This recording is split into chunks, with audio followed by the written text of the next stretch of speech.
Hi guys, welcome back to my channel. My name is Ksenia and I make videos for people who are going through the family immigration process. In today's video, we're going to fill out the new version of the form I-485. This version was published in December of 2024 and USCIS announced that you will have to use this version starting February 10th, 2025. Until then, you are allowed to use both the prior version of the form as well as the new updated version. To be able to fill out this form, scroll down to Forms and Document Downloads and click on the form. And like with any USCIS application, it is recommended that you fill it out using Adobe Acrobat Reader for desktop. And you only need the free version of Adobe. You do not need to pay anything extra. Click the download button to save this form to your computer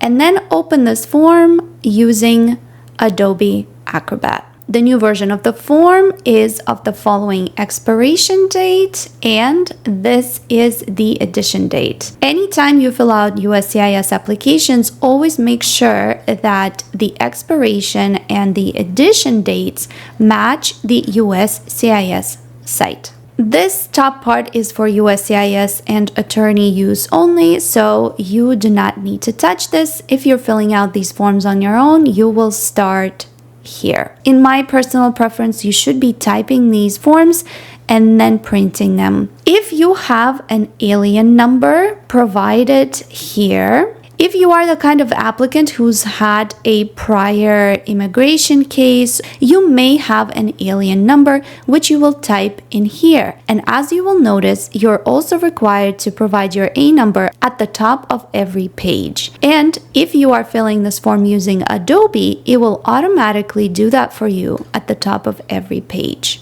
By the way, if your A number is shorter than 9 digits, you will need to put zeros before your A number to make up the total of 9 digits. Starting with part 1 of the form, here you will need to firstly provide your current legal name. And they do ask you that you do not provide a nickname. So for example, if your first name is Robert, you should not be typing a nickname like Bobby, for example. You should be typing your name exactly as it appears in your identity documents. So type in your last name, your first name, and your middle name. If you do not have a middle name, you can simply leave this box blank. You do not have to put an A in the boxes where information is not required. USCIS currently allows both NA and blanks. Also, you do not have to use capital letters. That is just my personal preference. Speaking of last name, I just released a video talking about changing your last name during your immigration case, which I will link in the description box of this video. Next, provide any other names you have used since birth. It could include any other legal names, nicknames, or aliases, as well as different spellings of your name. These are the names that would appear in your identity documents, supporting documents, and other applications. If you have used more names or last names in the past, you can use the last page of this application, the additional information page, to provide any more names that you have ever used. Moving on, provide your date of birth and answer the question if you have ever used any other dates of birth. If you answer yes, you will be able to provide additional dates of birth that you have ever used or indicated on documents. Even if it was a mistake, you would provide them here. And I do suggest that you provide an explanation as a supporting document or on the last page of this form explaining why you have used a different date of birth. But if you've never used another date of birth, click no and move on. Next, it will ask you if you have an alien registration number. We already answered this question here, but you will need to answer it again if you do have an A number. If you say yes, you will need to provide it here. It will then ask you if you have ever used or was assigned any other alien numbers before in other applications, immigration cases, etc. Let's say in our case it's no. Provide your gender and place of birth, and provide your country of citizenship or nationality. If you have multiple citizenships, provide additional citizenships that you have on the last page of this application. So let's say Jane has additional citizenship from a different country. So we are referring to part 1 on page 2, item 8. So on the last page of this form, we will write page 2, part 1, item 8, and you could say that you have an additional citizenship, for example. But in this line, you will write the country of citizenship, the passport of which you used to most recently enter the United States. Next, provide your USCIS online account number if you have one. You would only have a USCIS online account number if you have ever filed an online USCIS application. If you do not have one, you can simply leave this area blank. Please note, this refers to the applicant's USCIS online account number, so make sure that you're not providing the petitioner's online account number here. Moving on to item 10, let's talk about immigration history. So if you last entered the US using a passport or a travel document, provide the following information. The passport is self-explanatory, but a travel document could be, for example,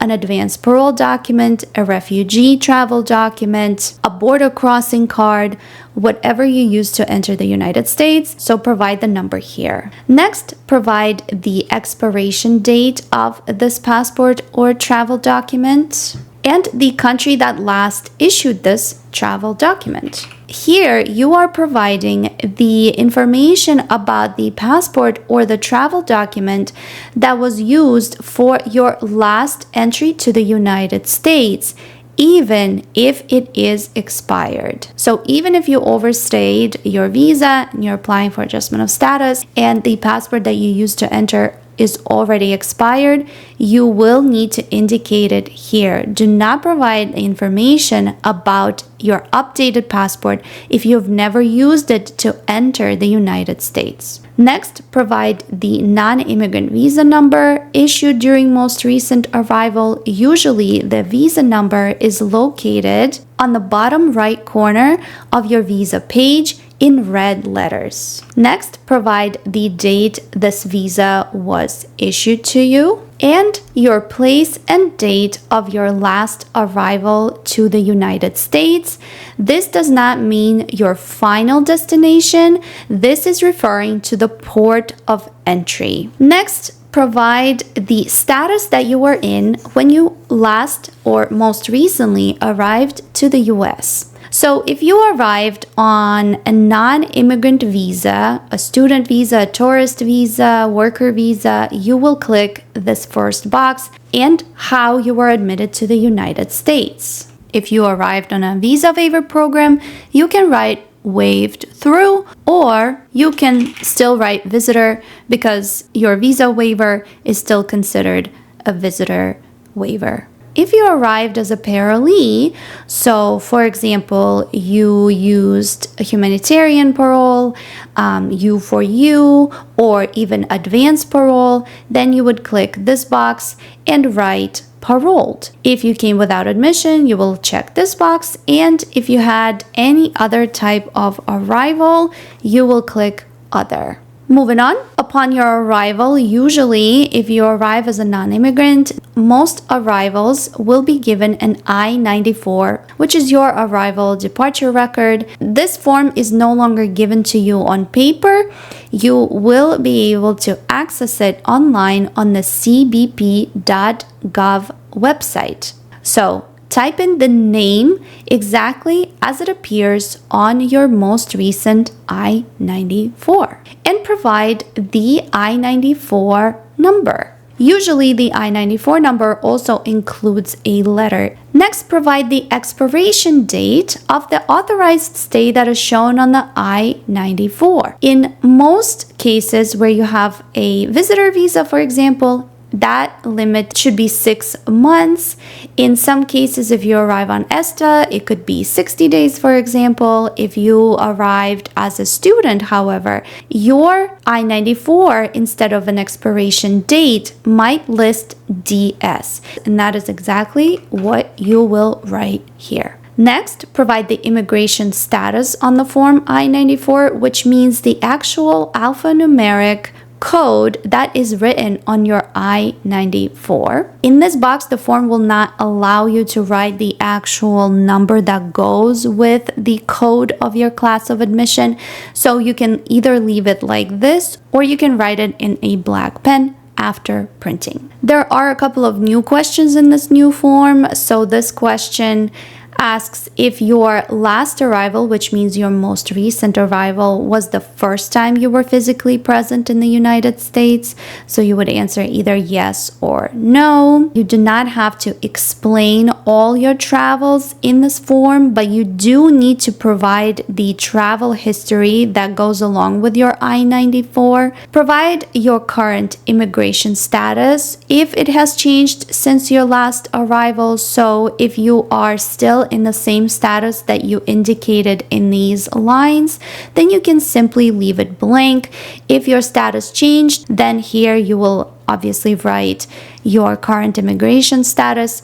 If you are in an overstay of your visa, then you will write visa overstay, or you will write out of status. And by the way, if your status has changed since your arrival, you received a new I-94, then make sure that this number and expiration is from your latest I-94, and then write the expiration date of your current immigration status. If your status, your class of admission, has not changed since your most recent arrival to the United States, it is likely that your answer to this question and this question will be the same. If you were admitted as a refugee or an asylum, you do not have an expiration date listed on your I-94. In that case, you can just leave these boxes blank. Next, it will ask if you have ever been given an alien crewman visa, which is the CD1 visa. Answer yes or no. And the next question asks if since your most recent arrival to the US, you joined a vessel as a crewman. Next, we are moving on to the addresses and the address histories. So firstly, provide your current physical address in the United States. This is where you are actually living right now. In care of name refers to another person who would be receiving mail on your behalf at this address. So if you are the person living at this address, obviously, then you can just leave this line blank and simply provide the address where you actually physically reside. And provide the date when you first began living at this address. And then answer a question if this is also your mailing address. So if you reside here and you're able to receive mail here, then answer yes. But if the place where you actually reside versus the place where you receive your mail is not the same, then you will click no and provide mailing address here. So a couple of notes about physical and mailing address. I mostly make videos for people who are going through the family immigration. So for example, if you arrived in the United States as a parent of a US citizen and you arrived as a tourist and you're living with your petitioner, then your current physical address would be this address where you're living in the United States. So you would not be providing your foreign address. And the date you began living in this address could be the date you most recently arrived in the US. And a quick note about mailing addresses. It is recommended that you keep your mailing addresses consistent across all applications. If you believe that the place where you live is not reliable to deliver important mail to you, it is okay to provide a mailing address of a family member or a trusted friend who can receive mail on your behalf. This is also a good idea if you're planning to move while your case is processing.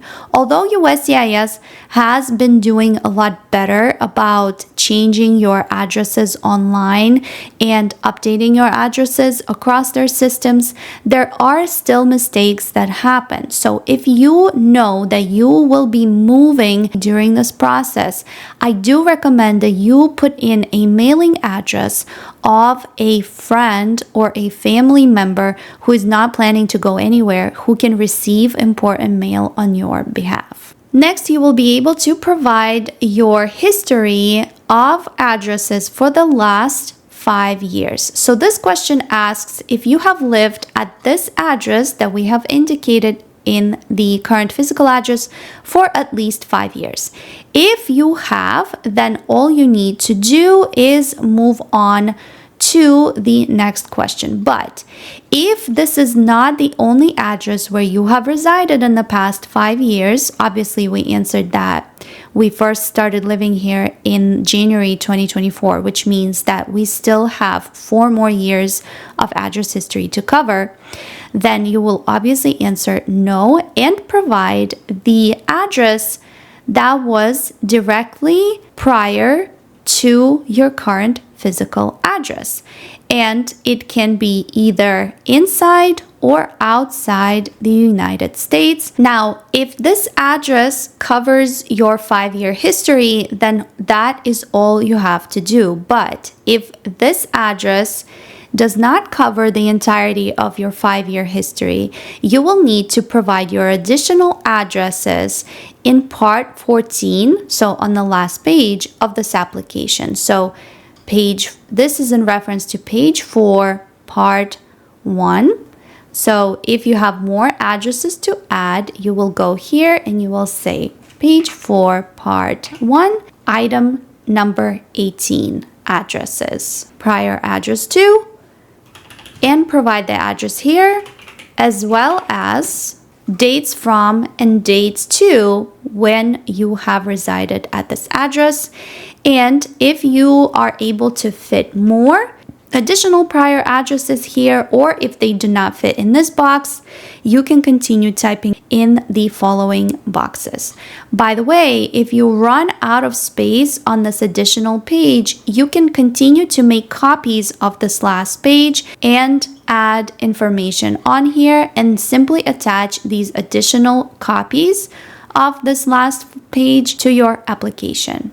Moving on, provide your most recent address outside of the United States where you have lived for more than 1 year, if not already listed above. So because we have already listed this address above, we can simply write same as above or leave it blank. So this does not have to fit in the 5-year history.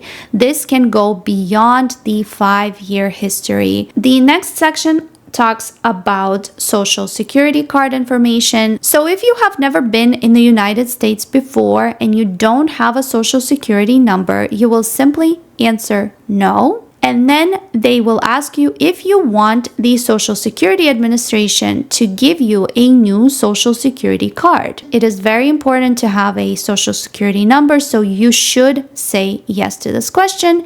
And consequently, if you answer yes to this question, you must then also authorize the Social Security Administration and the Department of State to exchange information in order for you to be able to receive this card. So you will have to say yes as well.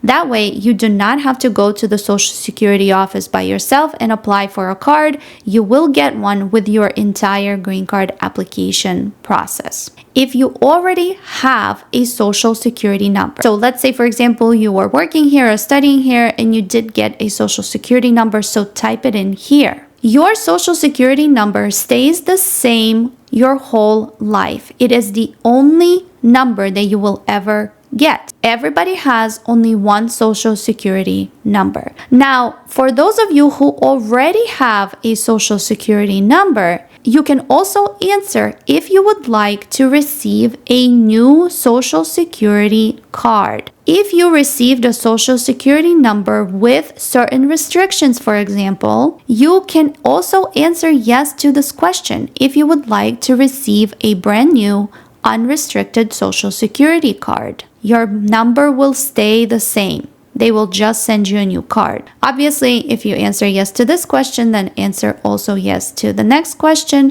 But if you do not wish to get a new card and you answer no, then you can simply leave this next question blank.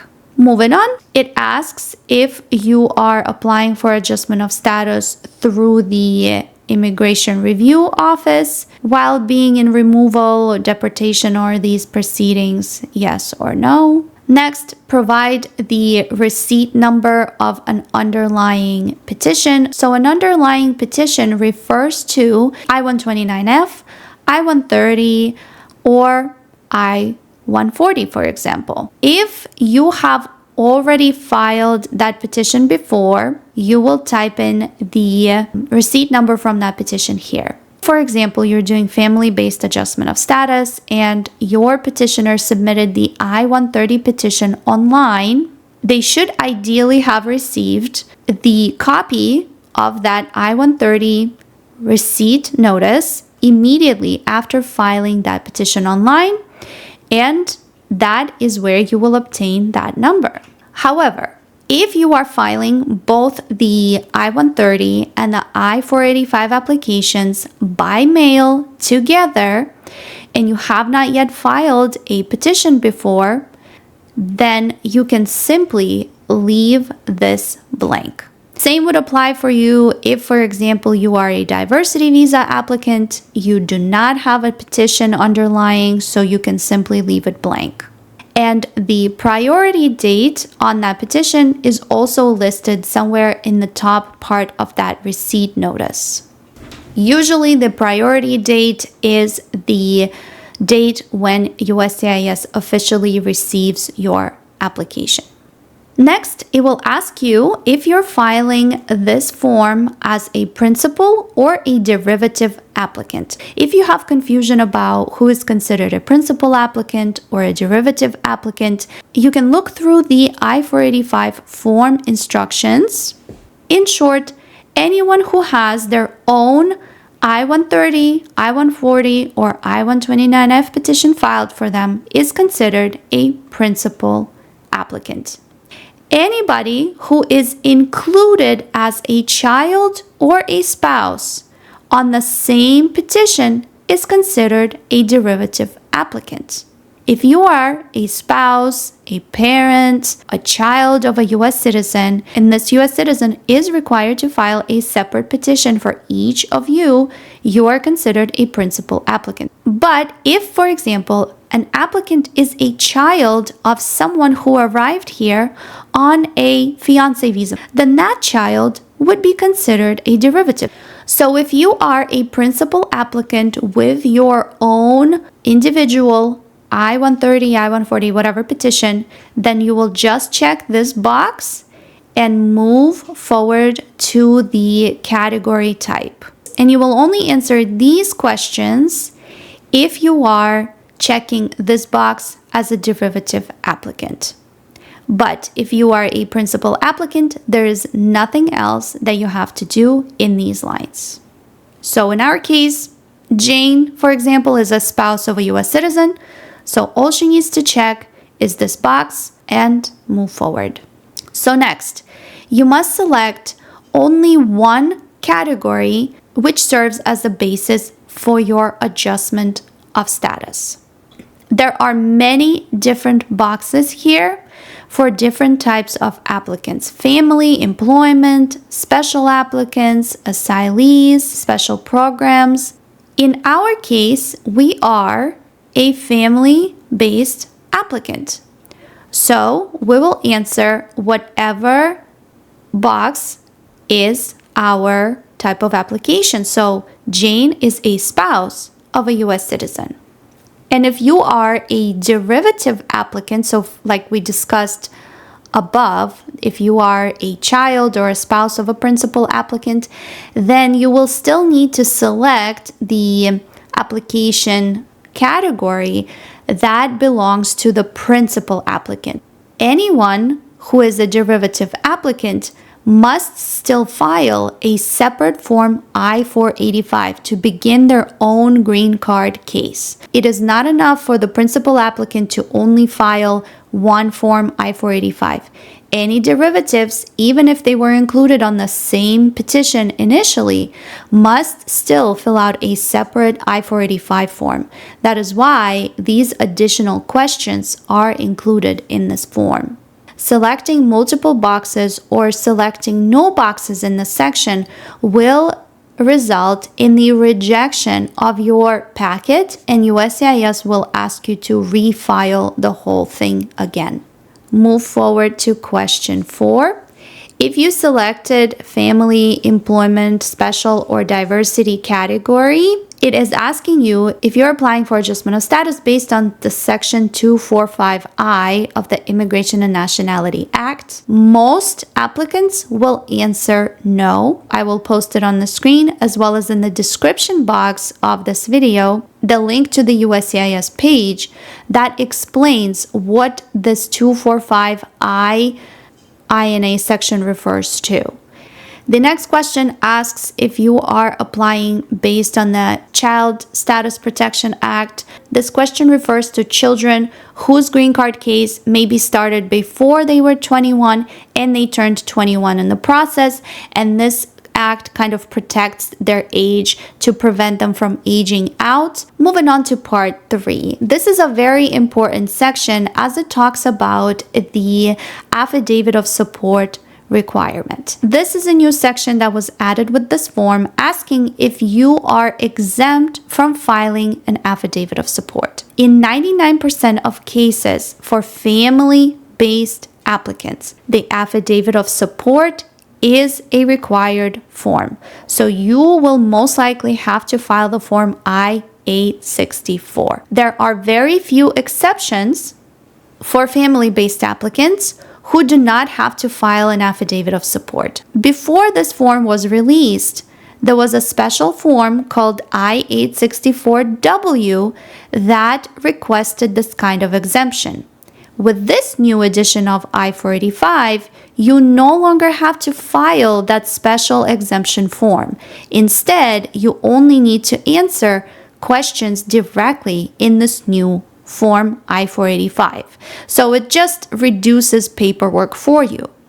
But if you have questions about whether you may or may not be exempt from the affidavit of support, I will link the videos that talked about that Form I-864W that explain in detail every single one of these options.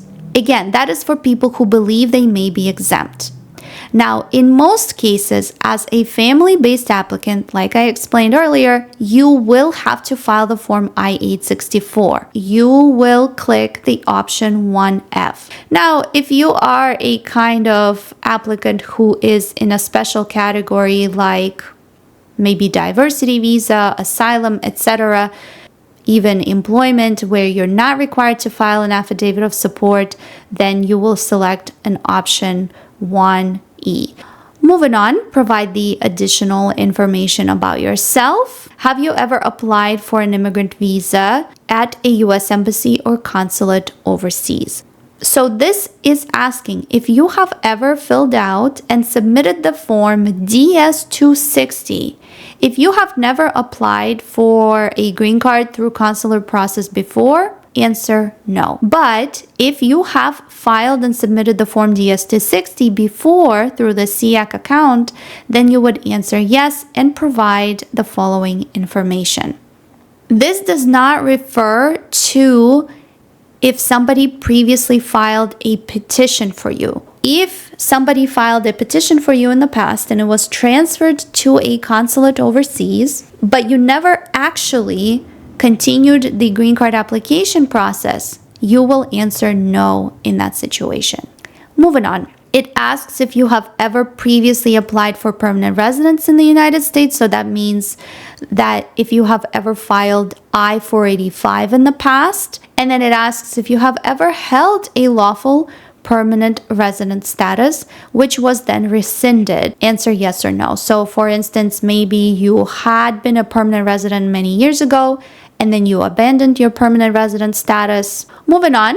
We are going to fill out the section on your employment and educational history. Again, you need to cover the last 5 years. Provide your current employment or school in this first line. You will need to include all periods of self-employment, unemployment, retirement, and if you have been unemployed or retired, you will then be asked to also provide the source of financial support during that time. So let's say Jane is currently an F1 student in school. And if you are presently studying here, attending the school, then you will simply leave this box blank, as it will not allow you to type in present. After printing this form, you can also write in pen present, but it's also okay to leave this blank if you are still here. So as a student, as I understand this form, you do not have to provide the source of your financial support. You would only need to provide source of your financial support if you were unemployed or retired. And if you are unemployed or retired during this time, the source of support, like maybe it was personal savings or supported by petitioner, retirement checks, monthly pension, so something like that. The form instructions do not exactly explain what they're looking for in this line, so just do your best to explain to the best of your ability how exactly you are supporting yourself or who is supporting you. Because this doesn't cover the entire 5-year history, we can continue this 5-year history on the last page of this form. So this is in reference to page 9, part 4, item 7. So page 9, part 4, item 7, you could say, for example, employment and education history, and list out the places of employment or unemployment in here. Obviously, if you list a place of employment, you're going to have to provide their address and dates from and date to in here. And make sure to also provide your occupation. If you're a student in school, then provide the name of that school, indicate that you were a student, and indicate from the dates from which you are here. Same applies to periods of unemployment, but also keep in mind that if you are providing unemployment, you also need to mention the source of support. And like I said before, if this information doesn't fit in one box, you can continue to the next box and you can make copies of this last page, as many copies as you need, and add all of that necessary information here and attach it to the back of your application. Moving on to the next item, it is asking you to provide the most recent employment or school outside of the United States, if not already listed in the history above. So if you have already mentioned it in your history, then you do not need to do anything here, and you can simply leave these boxes blank or write not applicable in pen after printing. But if this employer or school outside of the US is beyond the 5-year history, you will need to indicate it here. Moving on. Provide information about your parents. So this is asking about the parents of the person who is applying for the green card. This is asking for your biological parents or your adoptive parents. It is not asking for step parents, and it doesn't matter which parent you provide first. And if your parents' name at birth was different than their current legal name, then you can write that here and provide their date of birth. If you do not know or you do not remember your parents' date of birth, you can leave this box blank and write unknown after printing this application. Try to find this information to your best extent. But if you truly do not remember, then rather than writing incorrect information, it is best to be honest and just write unknown. And provide your parents' country of birth. Moving on, provide information about your second parent. Moving on, provide information about your marital history. Answer a question about your current marital status. So in our case, Jane is applying based on her marriage to a US citizen, so she is married. But if it's a child adjusting status, for example, then you would answer single, never married. Or, if you're widowed, divorced, etc., then you would indicate it here. If you are currently married, it is also asking if your spouse is a member of US Armed Forces. If you selected any option other than married, then you could click not applicable. If you're married, answer yes or no. And then it asks you how many times have you been married. Make sure that you do include your current marriage. I do see a mistake that people often make is they will write 0 because they assume this is asking how many times have you been married before your current spouse, but this is asking about all marriages. In our case, we are married, so we'll say 1. And then provide information about your current marriage. So first, write your current spouse's legal name. If your spouse has an alien number, indicate it here. Even if your spouse is a naturalized US citizen, you still need to provide their A number. If your spouse, however, was born in the United States, then they do not have an alien number, so you can simply leave this blank. And next, provide your spouse's date of birth and country where they were born. Next, provide your spouse's current physical address. It will not let me type the apartment number here, so I will write it in pen after printing. Answer a question about the place of marriage to your current spouse and date of marriage. The next question asks if the spouse is applying with you. Now, this is a very tricky question. You will only answer yes if your spouse is your derivative. So once again, refer to this part of the application that talks about being a principal or a derivative applicant if you are on the same petition and on the same case. But if you and your spouse have separate petitions, you will answer no. If your spouse is a US citizen petitioner, permanent resident petitioner, you will also answer no. Next, answer about your prior marriages, if you had any. This will include marriages that ended in divorce, and it will also equally include marriages that ended in the death of your prior spouse. It asks about the legal end date of your marriage, so that is the date your divorce was finalized, or if your prior spouse is deceased, then this would be the date of their death. And if you have more than one ex-spouse, maybe you were married 3 or more times, then you will need to provide all of this information about all of your prior spouses on the additional information page.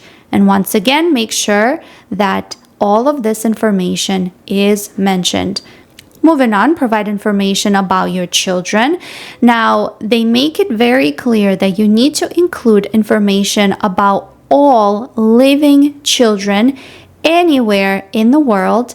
It can include underage children as well as children over 18, children over 21. You have to include all of them here. And also, they make it very clear that it includes biological legally adopted children as well as current stepchildren of any age. If your petitioning spouse, for example, has children, they are considered your stepchildren. So you will need to include their names here. If you have any children, you will write the number of all those children or stepchildren. And if you have none, then you can write 0, or you can also write none in pen after printing this form. Do not forget to write your relationship to this child. And the next question is very similar to the question that was asked in the prior part of the application about your spouse. But here, essentially, you will need to indicate if this child is applying with you on a separate form I-485. Now, this question is not worded very helpfully because this is basically asking if this child is applying as your derivative also. So if this child is not your derivative, if this child, for example, has a separate I-130 petition going for them, so let's say that would be the case for us, then you would answer no. But if this child, for example, arrived with you as a child of a fiance visa, so like a K2 child, then they would be applying with you, yes. And then if you have any other children, you can mention them here. And if you run out of space, you can once again use the additional information page. Moving on to part 8, the biographic information. Select all applicable boxes. And moving forward to part 9. Now this part is very long and I will do my best to explain as many tricky questions as possible. So the first question asks you if you have ever been a member of any organizations, associations, parties, clubs, societies. So literally anywhere in the world or in the United States, if you have been a member of anything, you will have to answer yes. So this could include a professional organization, it could include a union, it could include a political party, like they said, a club. Even if it is a book club, you would mention it here. If it is a church, you would also mention it here. So if you have ever been parts of any of these organizations, answer yes, and then write the name of that organization, where it is located, as well as the nature of this organization. So if it's a book club, you can say it's a book club. If it's a church, you can say church. And then the nature of your involvement. They do not specify exactly what they're looking for, but this is necessary for security reasons. So provide the information to your best ability. If you are presently part of this organization, then you would just leave this blank. And if you need more room, you can provide more organizations here as well as on the additional information page if you run out of room. So moving on to the long list of questions in this part. So the first one asks if you have ever been denied admission to the United States. So this means if you have ever been at a port of entry, either by land or by plane, and you were turned around, either at the airport or at the port of entry. So you would answer yes or no. Have you ever been denied a visa to the United States? So if you applied for a student, a tourist, whatever visa in the past, you would answer yes or no. If you answer yes to any of these questions, you must provide an explanation of what happened to your best ability, of course, on the last page of this form, again, and the additional information. So if you were denied a tourist visa before, you would reference this item on the additional information page and explain what kind of visa did you apply for, when did you apply, and what happened. Next, it will ask you if you have ever worked in the United States without authorization. So you could either say yes or no. If you answer yes, then you will need to reference this on the additional information page and explain what happened, what dates, what job did you do, etc. Unauthorized employment is automatically forgiven for immediate relatives of U.S. citizens.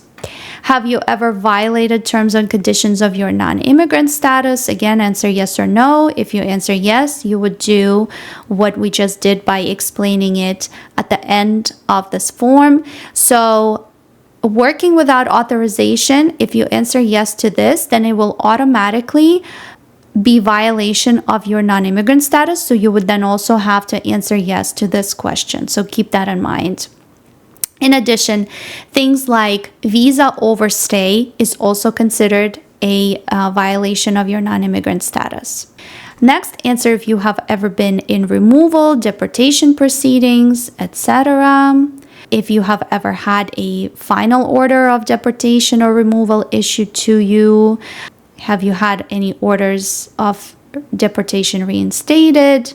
This question asks if you have ever applied for any kind of relief from removal. So DACA counts as relief from removal or deportation, as well as asylum claim. Also, TPS counts as relief from removal. If you have ever held a J exchange visitor visa before, you need to also answer if you have been a subject to the 2-year foreign residency requirement.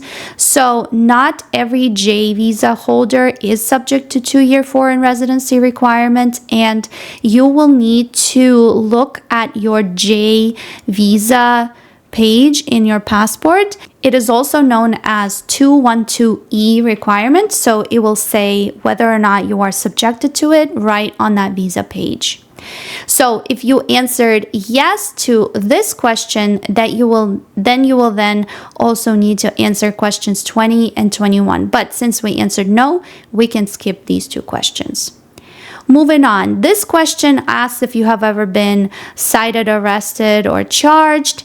So citations also include traffic tickets. In addition, they do instruct you that you must answer yes to this question, even if your records were sealed or cleared, or if anybody ever told you that you no longer have a record, it was expunged, etc. And you need to, again, on the last page, explain what happened. You also need to provide evidence of any kinds of charges or convictions or arrests. Of course, if you're answering yes to this and you have had arrests or convictions, I do think you need to consult an attorney before moving forward.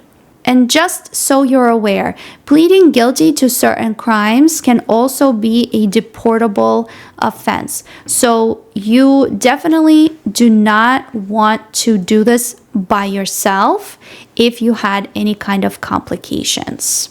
Carefully read every one of these questions.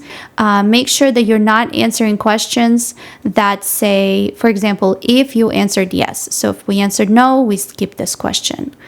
So make sure that you do not inadvertently answer any questions that do not apply to you.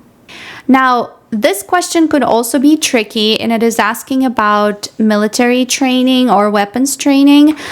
Some people come from countries where military training is compulsory for everyone. If that is the case for you, you must answer yes and also explain on the last page of this application what happened. So if you answer questions about military type training, also pay close attention to questions in here that ask about using weapons or receiving trainings in weapons. So now we are at the public charge question of this form. So this section was introduced in 2022 in the prior editions of the form as well. So this section asks you if you are subject to public charge. It is not asking if you are likely to become a public charge. It is asking if the kind of category based on which you are applying for a green card is subjected to public charge. Everyone who is applying based on family, employment, and diversity green cards are subject to public charge. So you will have to answer this last box. I do not fall under any of the exempt categories because I am subjected to public charge. These types of special applicants are the only ones that would be exempt from public charge. But just so you know, if you are an I-130 family-based applicant, you are subject to public charge, regardless of what kind of status you held before you applied for a green card based on family. So for example, if you were an asylee or a refugee, but now you are applying for a green card based on family, you are still subject to public charge. Whatever status you held before doesn't matter. It all depends on the category which you selected in this part of the application. I also received some questions about this exemption right here. And this doesn't refer to people who are simply spouses, children, or parents of U.S. Armed Force members. This question only refers to those of you who fall under NDAA, which means spouses, children, or parents of active duty service members who are deceased. So this does not refer to people who are spouses, children, or parents of living active duty service members. If your petitioner filed an I-130 petition for you, even if they're an active service member and they're still alive and you're doing a regular family-based petition, you are subject to public charge and you must select this box. Since we answered this last box, then we must answer the remaining questions. First, provide the size of your household.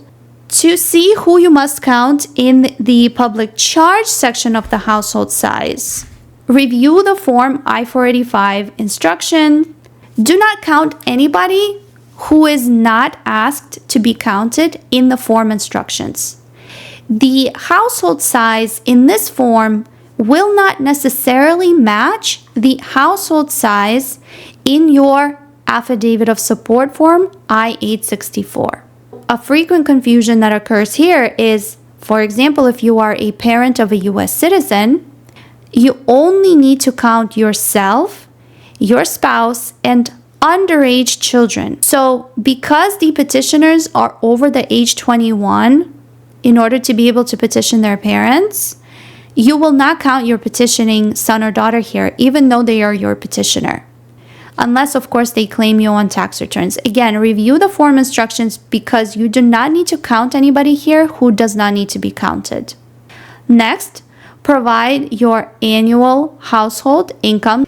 And this question is interesting because even though you here only need to count people who are listed in the instructions of the form, the income can include income from the sources outside of your household. It can include income available to you from your petitioning sponsor, even if you do not have to count them. In our case, of course, we are counting our petitioner, so let's say we will count his income as well. Next, it is asking to identify the value of your household assets. The form instructions do say that you shouldn't be counting assets that are not owned by members of your household. But your assets can be located anywhere in the world. Savings, checkings, deposits, real estate. Next, it asks you to identify the household liabilities. And a liability is basically your debts, something you owe. So it could be a mortgage, it could be a loan. If you have credit card debt, you would also count it here. If you have student loans, car loans, you will count it here. And you must include liabilities of the people in your household. Next, provide the highest degree or grade of school that you have completed. And then you will need to list your skills, certifications, experiences. So here you need to be creative, kind of like on a resume, but obviously you don't have to organize it. Just list out all the skills or certifications you have. So here you can list literally any skill, certification, license, work experience, whatever you have that comes to mind. You basically need to list skills that make you employable, that make you useful. Next, answer questions if you have ever received these types of public assistance. So you only need to count SSI, TANF, or any other cash benefit programs. And also answer if you have ever received long-term institutionalization at a government expense. And you can once again review the form instructions. But just to make it clear that in this question, they're only making you answer yes if you received these specific types of assistance. So you do not need to answer yes if you received SNAP benefits or Medicaid or something like that. You only need to answer yes if you received these specific benefits.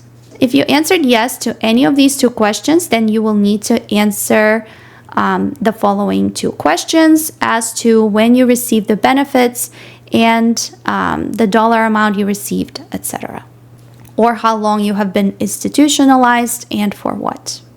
So moving on, continue to answer the security questions. The following question is kind of a reworded new question in this new edition, and it does ask you if you have ever been unlawfully present in the United States anytime after April 1st of 1997. So this question does include visa overstay. So this also includes, of course, unlawful presence without a visa if you had unlawful entry, but it does also include any visa overstay after your visa expired.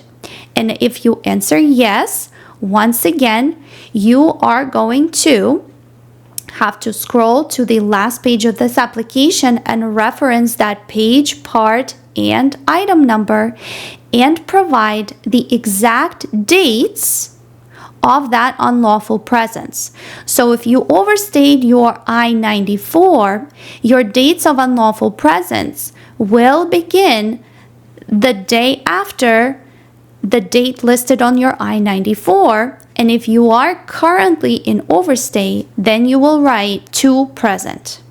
Next, answer if your overstay was result of trafficking, and then this question asks if you have ever overstayed or were unlawfully present after this date, and then re-entered the United States without being admitted. So this one asks about generally being unlawfully present, and this one asked if you have been unlawfully present and then left the United States and attempted to re-enter without admission, or if you attempted to enter the US without admission after being deported.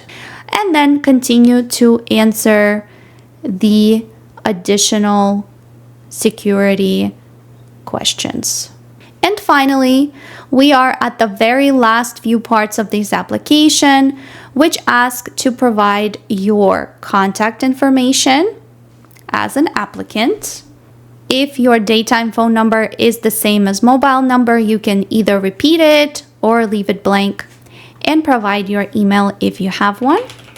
By the way, if you do not have a US phone number, you can use your petitioner's phone number. After printing this application, you will need to sign it. I just released a video about immigration signatures and all you need to know about immigration signatures, so definitely watch that video. But aside from having to write your signature in a black pen, you can type the date of your signature. If somebody interpreted the questions for you, you can provide their name and the language they used to interpret for you. So a petitioner could be your interpreter as well. Same applies to preparers. If somebody also prepared the form for you, if you were not the one to fill it out, you can also write their name here. Leave part 13 blank because this is only applicable to those of you who will have a green card interview, and the USCIS officer will have you read through this and sign this. And finally, we're at the very last page.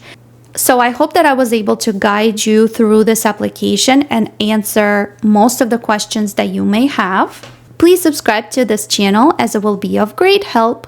Like this video so more people can see it. And I hope to see you guys in my next videos. Bye!